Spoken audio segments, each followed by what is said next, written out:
district la lo msebenzi uqale khona sibambisene nezimeya ezabonisa zazisa futhi ukuzimisela ngalomsebenzi kusukela umeya Shenge, umeya waseZululand uya umeya uMphemba uMntuli. Sisuka lapho eKingcetshwayo umlando wakhona ngiyawuthanda ngoba wasetshenzwa isilo esibuzile, isilo ngokuhlanganisa noNdunankulu waso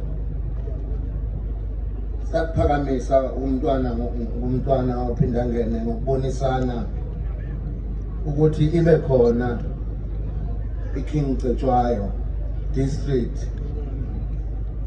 nomntwana wabona kufanele bebambisene ukuthi njengoba leya ndawo namhlanje ngokuvumelana nohulumeni obusayo ukuthi kube i-district yeKingcetshwayo ndabezitha. Siyabonga kakhulu neNgonyama ngalokho. Sithe siqhubeka sadlulela esigodlweni Ondini la khona isilo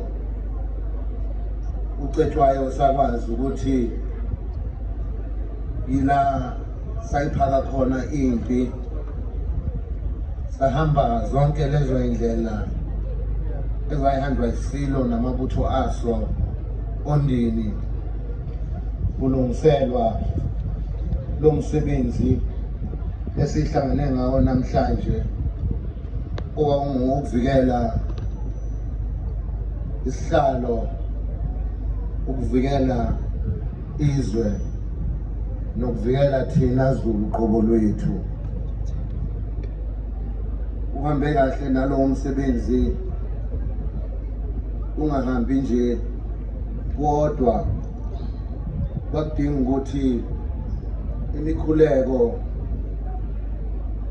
yemisamo kaZulu, imikhuleko yokuthandaza ngokukholwa ngokwenkolo yobuKristu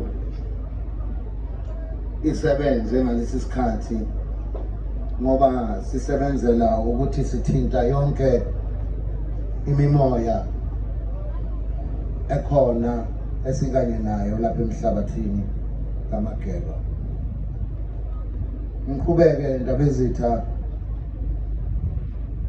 ngibonge kakhulu ekuyinikeleni kwebutho, ibutho elikhona namhlanje lapha eSandlwane, ngokuzinikela kwalo, ngoba ngathi ngilikhipha sabona neZulu liguqubala la esabona khona ukuthi abadala bakanye nathi ukuthi alithi ibutho lihamba seliya eSandlwane seliyokwenza lowo msebenzi esivumelane ngawo lihambe kahle, uNkulunkulu alihole kanye nedlozi.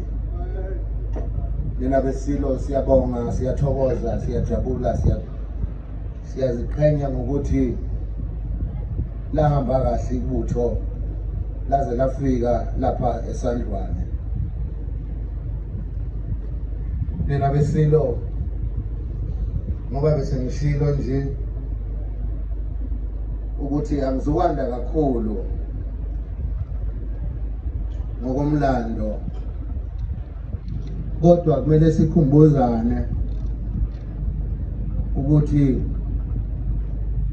isihlalo, isilo nendlunkulu akukho abayokwenza bodwa ningekho. Njengezinsika ngikhuluma ngamakhosi, amasekela sihlalo, ngikhuluma ngezinduna, ngikhuluma ngamabutho impi kaZulu. Ngoba umntwana kade ekhuluma nje ngobumbano, yilona bumbano lolu engikhuluma ngalo njengamanje, ukuthi zonke lezi nhlaka akubanga isilo sodwa esathatha leso sinqumo, kodwa kwaba zinsika namavikela bukhosi nesihlalo nezinduna namabutho kanjalo ababona kufanele ukuthi kwenzeke lokho kumele ukuthi kwenzeke ngaleso sikhathi. Ngalokho mina besilo ngiyanikhumbuza ukuthi njengoba siyisizwe nje samaZulu, lokhu okwakulwelwa amabutho eSandlwane yilona bumbano lolo oluyovikela ukuthi ngoba asizona isizwe futhi ngeke size sibe isizwe singenawo umhlabathi. Umhlabathi njengoba ubaba ongizalayo esilo uMdlokombane wayehlezi esikhumbuza ukuthi izulu omnyama ngaphandle komhlaba, ngaphandle komhlabathi nangaphandle kwenkosi akukho esiyokwenza, futhi sikhumbule ukuthi umhlabathi uyingubo kaZulu. Ngalokhu siyakhumbuzana ukuthi siyisizwe esibusisekile ukuba ngalesi sikhathi samanje emva kweminyaka ewu-144 mhla ka-22 kuliwa lapha eSandlwane, namanje ubuZulu bethu busamile, ubukhosi bethu busamile, nomhlabathi wethu usasekhona. Lo kumele ukuthi siwuvikele nina besilo. Sikhumbuzana ngezinto zobukhosi. Siyisizwe esihloniphayo, abezizwe singayikhohlisi izulu omnyama, sithi lokhu ababefuna ukusenza khona namanje abakuyekile. Ningacabanga ukuthi sikuyekile lokhu emva kweminyaka eyikhulu, sisakuyekile. Namanje basafuna ukucabanga ukuthi basingena kanjani. Ngalokhu siyakhumbuzana ukuthi asikho isikhathi sokuphumula, asikho isikhathi sobuvila. uZulu akazeba amavila, futhi asikho isikhathi sokwesaba. Ngalokhu kumele sikhumbuzane, sizwe sikaMageba, sizwe sikababa, ngoba ngihlezi nina besilo kulesi sihlalo, angihlezi esihlalweni sikamisa uZulu, ngibambela ubaba ngoba ngila.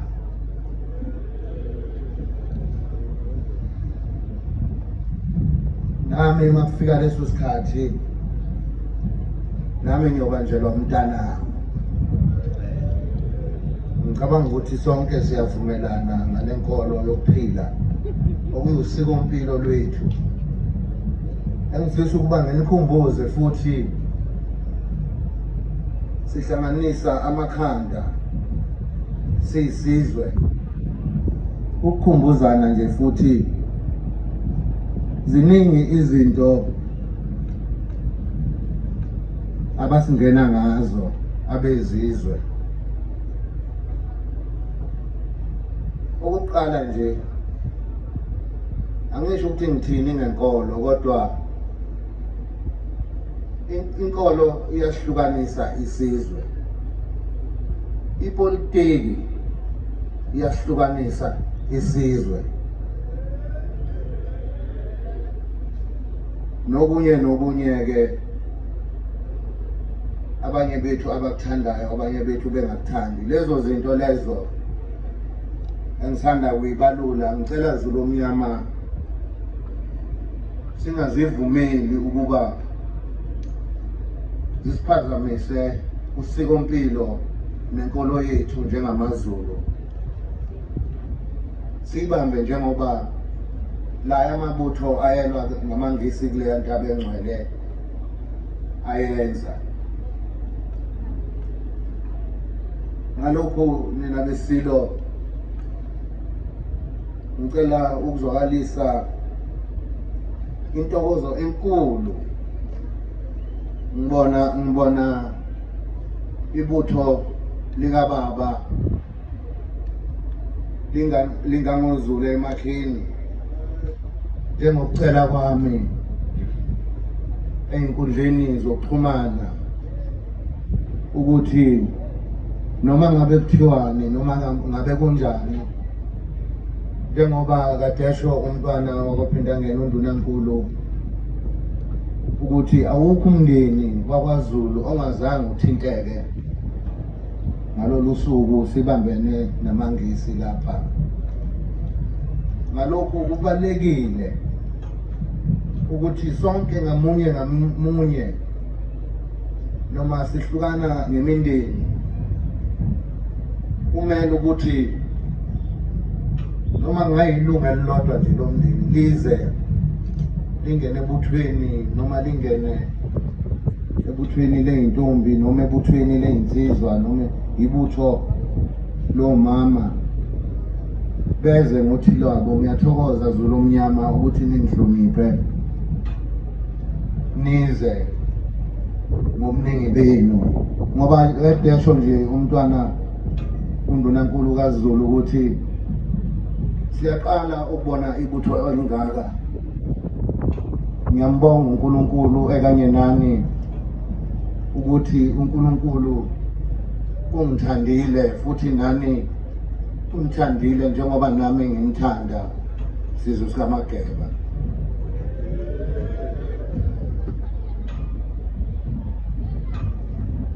Ngiphawula nje ngingakavali, ngicela ukuzwakalisa amazwi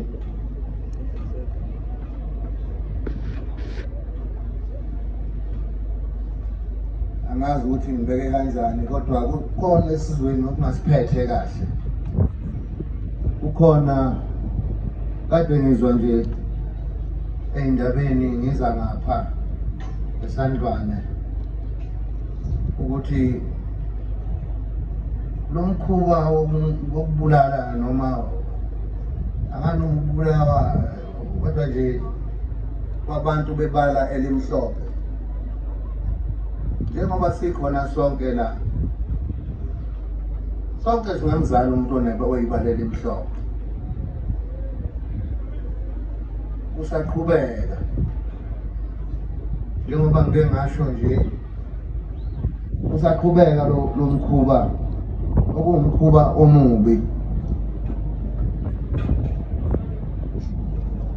Ngike ngasho futhi ngikhona le ekingcetshwayo ukuthi lo mkhuba lo osingenele ukutshontsha kwey'ngane ey'ncane, itholakala ingane isidumbu singasaphelele, akusibona ubuZulu bakithi lokho. Uyasilimaza, kuyichilo, kuyihlazo, sijabulisa izitha ngalokho, ngoba laba abakwenzayo lokho ngiyakhuza namhlanje makhona enimaziyo owenza lento lena ngoba kuthiwa ingane encane omunye unebaleni emhlophe uma sedayiswa lapha ubizwa ngenyamazana. Ibuhlungu lento le, asiyona into umkhuba kaZulu, sizibizela futhi sizibangela amabhadi. Ngiyacela ukuba makuphele, makhona enimaziyo nendlela yethu yokuphila thina samaZulu. Sibadala kunepolitiki, sibadala futhi kunenkolo, sengisho la kwaZulu. Sinesilo la INgonyama, sinondunankulu la, sinamakhosi la, siney'nduna la.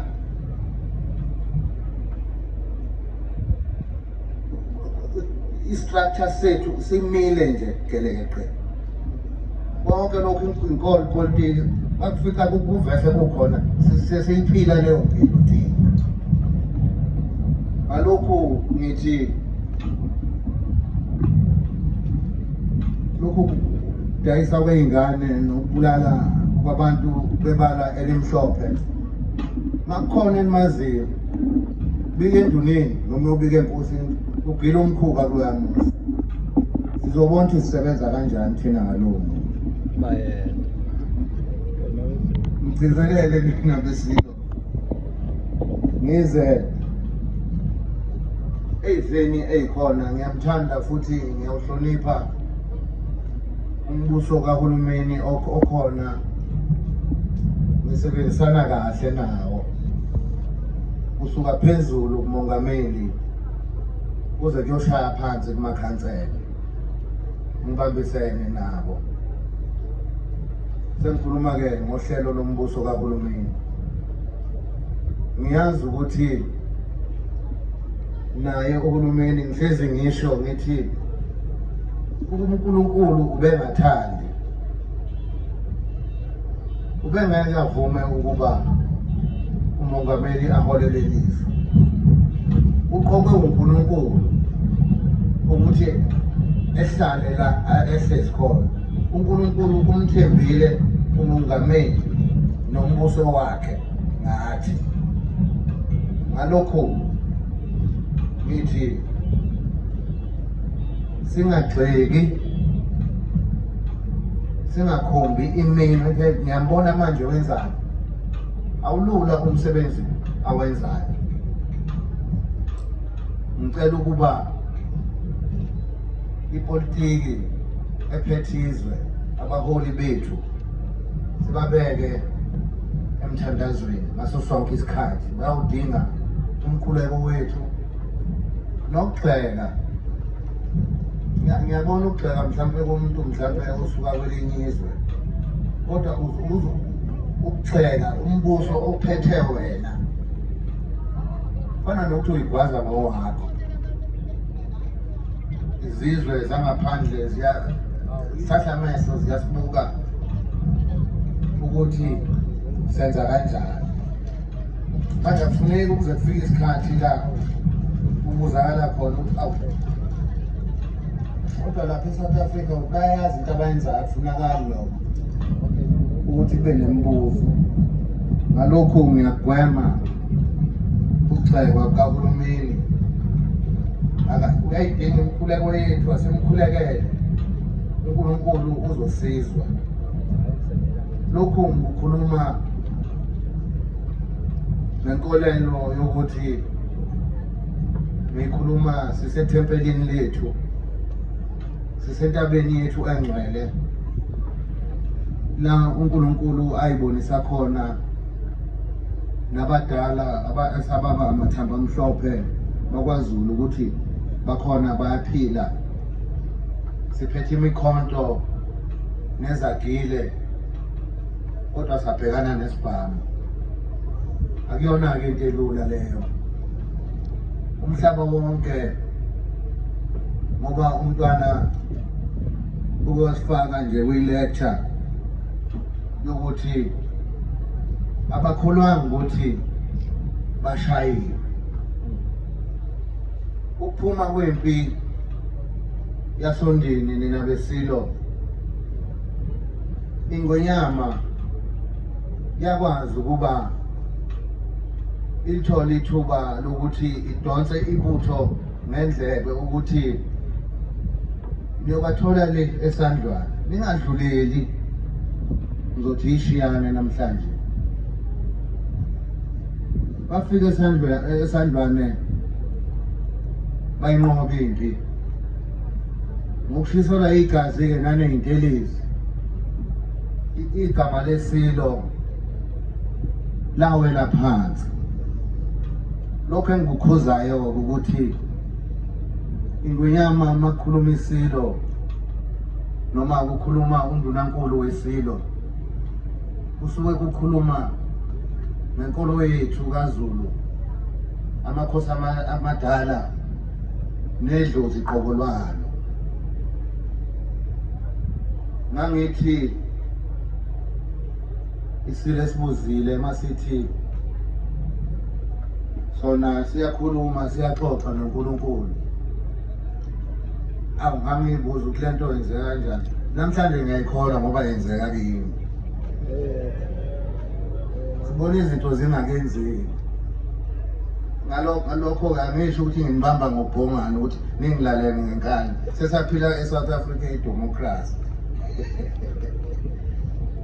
Ninamalungelo kodwa njengesizwe ningavumi ukuba igama leNgonyama yenu noma likaNdunankulu lihuduleke noma liwele phansi.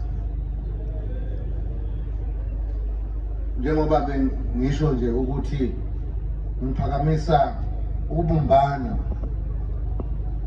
ngoba ubumbana lwenza ukuthi isitha singakwazi ukuthi singene kuthina, ngoba simunye siyidwala. Idwala-ke noma ungalifaka iStarsoft noma ulifake eLondon, nekushite lokho ukuthi ijili. Kumele sibe njalo-ke nathi izulu omnyama. Ngiphakamisa lokho.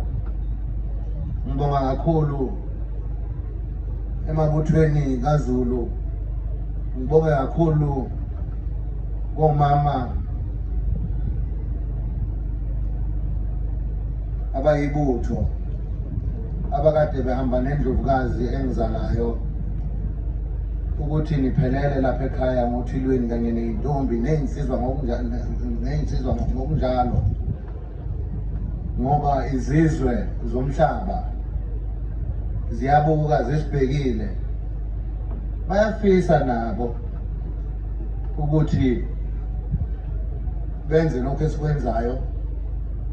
Ngikhulume qhakambise kakhulu umkhosi womhlanga, nabo bayafisa ukuba nomhlanga wethu. Siyajabula masibona abezizwe beyithanda into yethu. Ufice umlungu egqoke ibhishu, kusho lukhulu lokho kuthina, ngoba kusho ukuthi khona okuyimpilo okuhle abakubonayo phakathi kwesizwe samaZulu. Ngiphakamise okugcina, sengivala nje nina besilo, umoya wokuthi iSandlwane, impi yaseSandlwane kwakungesikho ukuthi sasibhekene nomlungu lapha. Ngalokhu ngiyakuphakamisa ukuthi